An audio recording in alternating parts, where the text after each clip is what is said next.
Let's now go on to the R sound. The R sound is actually not too tough to make. When you make the R sound, you do need to make sure that your tongue is curled up and back. That's a very, very important thing to do to make it correctly. So your tongue is this shape, like this. Your tongue needs to do that if you want to do it well, okay?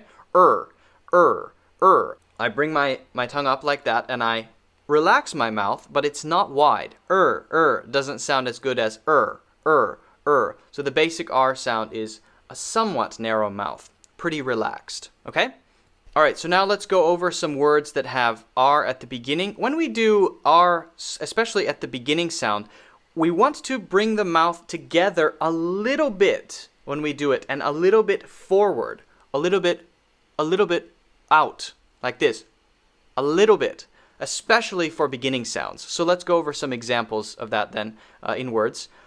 Read, read, rich, rich, rich, rotate, rotate, rotate, roof, roof, roof. So notice that when I'm saying these at the beginning, I'm bringing my mouth a little bit forward, and of course my tongue is curled backward like this. Now, middle sounds. In the middle, we don't need to focus on the R sound so much. Iris, iris. Notice I didn't say iris, like that. I don't need to focus on it so much, so I don't need to bring my mouth out so much, bring it forward so much, and bring it together as much.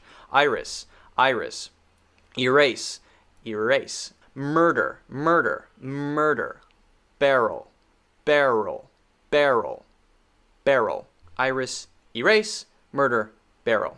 Okay, so when R is at the end, it's not as strong, usually, as when R is at the beginning. Typically at the beginning, we need to focus on it much more. So let's do a couple of examples. War, war. Now, this is different than the other one that we did before with L, but it does have a similar sound, so I'll write it down.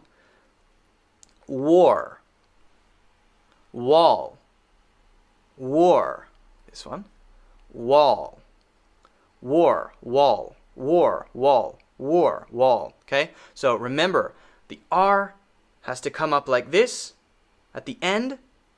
The L has to go up behind the teeth at the end. Next one, fair, fair, fair, fair. Next one, air, air, air. Next one, cure, cure, cure, cure, cure, cure. Next one, steer, steer, steer, steer. Okay? War, fair, air, steer. Which again is different than if we write S-T-E-A-L, that would be steal. O at the end, right? O, this one, steer, steal, steer, steal, steer, steal. And here it's very important to remember what I said before, that you need to have awareness. You need to be able to focus on the small differences between these things. Okay? Steer, steal. All right, so next we're going to be going on to the N sound. So when we say the N sound, all of the air needs to be coming out from here, these two holes in your nose, which are called your nostrils. But anyway, and nothing coming out from your mouth. Nothing coming out from your mouth. So your tongue needs to be wide. For the L, it was like this. For the N, it's like this. And that's the basic difference between them. Actually, the N, your tongue is in the same place as the L. It should be against your teeth and the beginning of the roof of your mouth, at the top of your teeth, actually touching that, right? And this time, because it's wider like this. It covers the entire top of your mouth, so no air, when it comes out, can go through your mouth. Instead, it goes zzz and out your nose. There. And so when you say, you can put your finger here, and you can feel air